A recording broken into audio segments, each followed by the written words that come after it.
Nirbhaya news, आरंभ से अंत तक हर खबर पर हमारी नजर।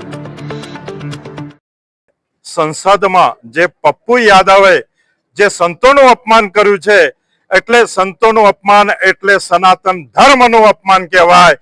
એ આજે અમે વિશ્વ હિન્દુ પરિષદ બજરંગ દળ કોઈ પણ ભોગે અમે ચલવી લઈશું નહીં।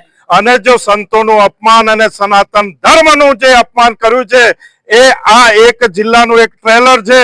હજુ તો પિક્ચર અભી બાકી है। પપ્પુ યાદવ ને માફી માંગવી પડશે, નહીં માંગે તો એને ઇસ્તીફા દેવો જ પડશે, એને રાજીનામું આપવું પડશે અને આ આંદોલન ઉગ્રથી અતિ ઉગ્ર બનશે એવી પપ્પુ યાદવને અમારે ચેતવણી છે। ભારત માતા की। भारत की चली आ रही है और भगवान श्री राम हो चाहे कृष्ण भगवान हो, भगवान के जितने भी अवतार हुए, भारत के जितने भी राजा लोग हुए, उन्होंने महान श्री विष्णु प्रसाद जी महाराज मोडासा उमिया धाम संस्कृति रक्षणम कर्तव्य એ સાધુનો સ્વભાવ હોય છે। સંસ્કૃતિનું રક્ષણ કરવું, સંસ્કૃતિની અંદર સંસ્કારનું સિંચન કરવું અને સંસ્કૃતનો પ્રચાર પ્રસાર કરવો, આ ભારત દેશની અંદર એ સતત સંતો દ્વારા, ઋષિ મુકુમારો દ્વારા આ પરંપરાથી સનાતન ધર્મની અંદર ચાલ્યું આવ્યું છે।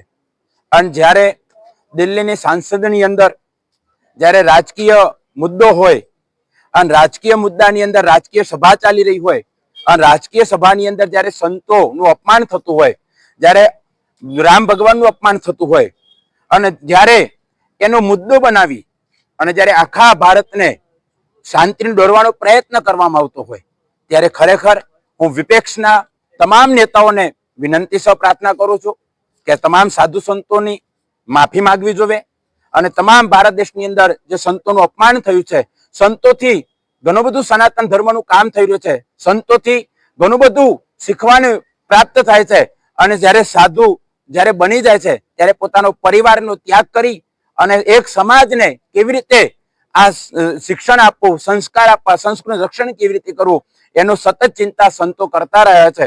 અને આજે જે સંસદની અંદર જે રામ મંદિર ઉપર ચર્ચા લાવી અને ભગવા ભીખનું એમ કહેવાય કે અપમાન કરવામાં આવ્યું છે, હું વિપક્ષને વિનંતી કરું છું કે આ સંતોની માફી માંગવી જોઈએ અને જો સંતોની માફી નહીં માંગાય તો વિપક્ષને ભારે બહુ મૂલ્યકાંડથી આનું કર્મ ભોગવવું પડશે। આ અમારી પ્રાર્થનાથી પણ અમારી આ એક ચીમકી પણ આપવામાં આવે છે। હજી આનું આંદોલન હજી શરૂઆતના પાયે છે, કાલે ભવિષ્યમાં શું રૂપ લઈ શકે એ કોઈ ખબર ન હોઈ શકે। પપ્પુ યાદવજીએ જે